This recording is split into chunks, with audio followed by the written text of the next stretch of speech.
Have you ever noticed that while scrolling through Instagram, the videos look too bright or the colors seem washed out?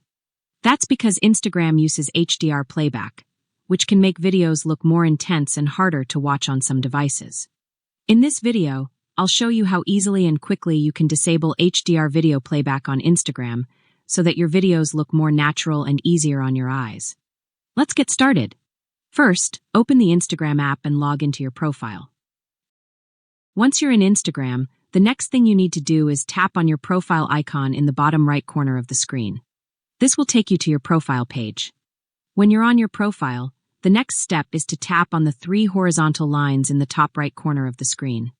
This will open the settings page. Once you're in settings, scroll down until you find the option called Media Quality. That's the one you need to open. Inside Media Quality settings, you'll see several options.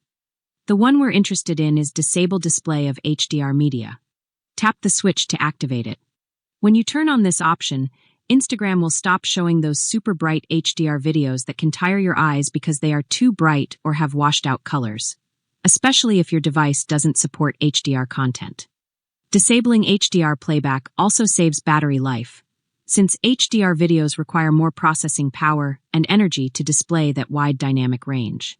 And that's everything for this video. I hope you found it helpful. If you did, don't forget to leave a like, share the video, and subscribe to my channel, Smart Assistant. That would mean a lot to me. Thanks so much for watching, and I'll see you very soon in my next video.